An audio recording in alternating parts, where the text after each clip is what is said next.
Hello, once again, Kenny Jacobs from Bloomington, Illinois.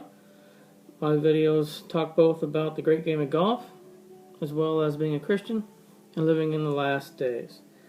Well, it's winter time, and if you're planning on hitting any golf balls this winter into a net, a good drill to do is to hit golf balls flat-footed, with no intentional weight shift with your lower body at all.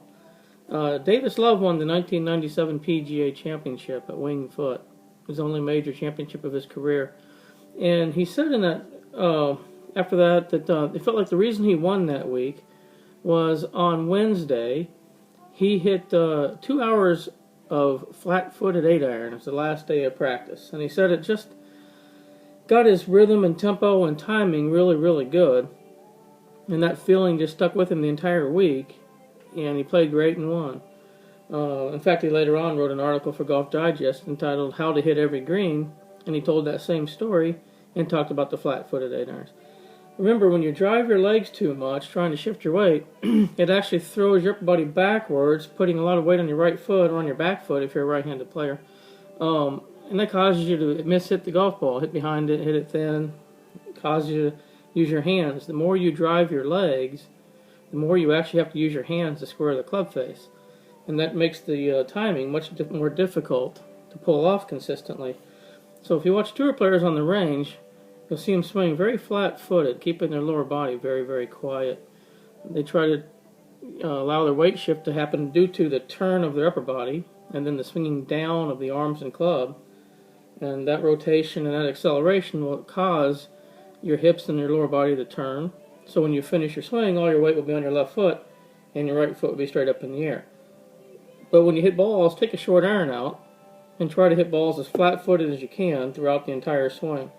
The more you keep your lower body quiet, the easier it is to time everything, and you'll find that your ball striking gets to a whole new level of consistency. All right. I just want to talk a little bit about something I've noticed in the last few days that's going on. And Fox News reported on this a little bit today. President Obama has decided that he's going to talk a lot about income inequality in the year 2014. He's going to make that a major focus of his. Income inequality. Well, strangely enough, that's kind of the same focus that Pope Francis has been talking about a lot lately. Income inequality. And it's like those two are working together. And I think they are working together. So let's go over, first of all, Obama and the income inequality. What's happening under Obama is the middle class is disappearing. Since Obama took office, the average income is down $2,500 a year. Food stamps, people on food stamps have gone up 49% since he took office. Obviously, unemployment has been out of control. Gas prices, although been pretty steady lately, have certainly been high. Food prices have gone up. So what's happening is, yeah, he wants income equality, but it's going to be, we're all going to be the lower class. There's going to be the elite, and then there's going to be nothing, and no middle class in between. And what's interesting, like I said, is that Pope Francis is off talking about income inequality as well, and kind of talking bad about capitalism and saying that that's a part of the reason why there is inequality. And what's really interesting to me is, again, those two working together. And if you look at Revelation chapter 6, there's a famous, everybody knows about the 4 horsemen of the apocalypse.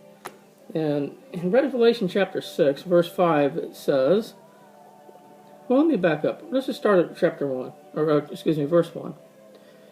And I saw the Lamb, and he opened one of the seals, and I heard, as it were, the noise of thunder, and one of the 4 beasts saying, Come and see.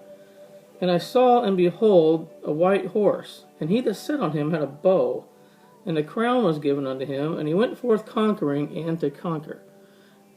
The white horse, the rider on the white horse, and he has a bow. Notice he doesn't have any arrows, he just has a bow. He's trying to start world peace, false peace. He's given power, and he takes off on a white horse, and it looks like he's going to try to make peace. What's Obama doing right now? He's trying to sign a peace agreement with Israel and the Palestinians. And when he had opened the second seal, I heard the second beast come and say, and there went out another horse, and that horse was red, and power was given to him that sat thereon to take peace from the earth, and that they should kill one another, and there was given unto him a great sword.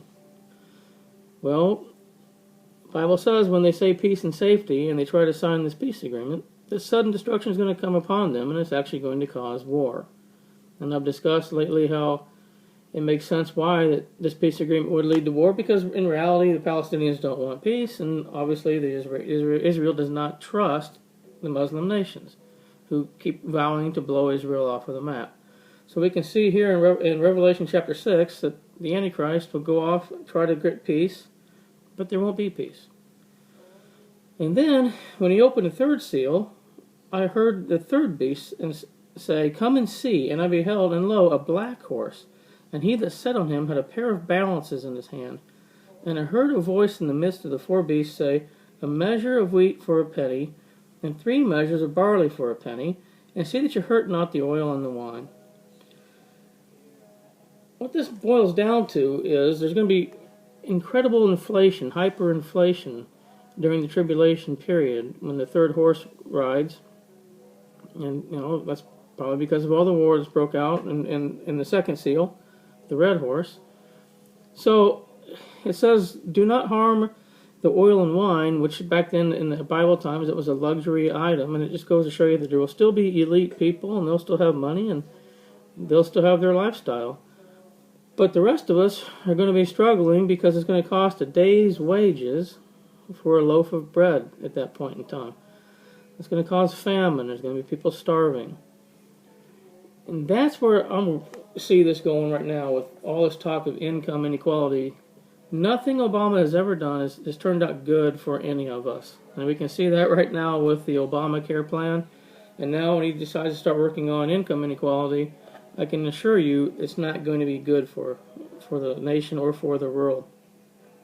And then this cohort, who I do feel may be the false prophet, Pope Francis, is out there riding his coattails and saying the same thing. Income inequality. So, and then keep in mind that Pope Francis is the first ever Jesuit pope, which means that he has a boss. And his boss is the Superior General of the Jesuits. He's also known as the Black Pope. And currently, that guy's name is Adolfo Nicholas. So you got to understand that Pope Francis isn't pulling all the strings of what he's trying to do. He's got somebody above him, Adolfo Francis. And if he truly is the false prophet, then he's also got Satan helping him pull some strings.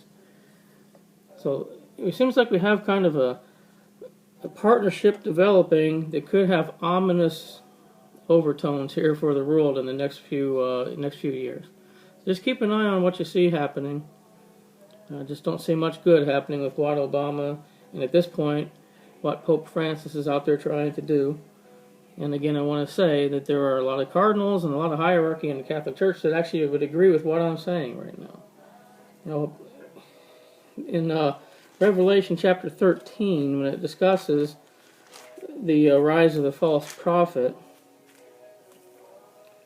it says, And I beheld another beast coming up out of the earth, and he had 2 horns like a lamb, and he spoke as a dragon. So he looks peaceful, but he speaks like a dragon. Right now, the world is in love with Pope Francis, and they love how he's a humble guy, and he's helping the poor, and he seems to be this great guy. And maybe he is. Maybe I'm wrong, but I don't sense that. I don't sense that at all. I sense that that's just like the whole world thought that Obama was going to be this great guy. We heard about hope and change and how he was going to work together and change the world, and well, he's kind of changing it for the worse, if you ask me. So we live in interesting times, no question about that. You got to keep your eyes open. Keep studying this stuff. Stay in the Word of God and watch the news. Pray. Ask God to show you His truths and reveal Himself and make Himself real to you here in these end days.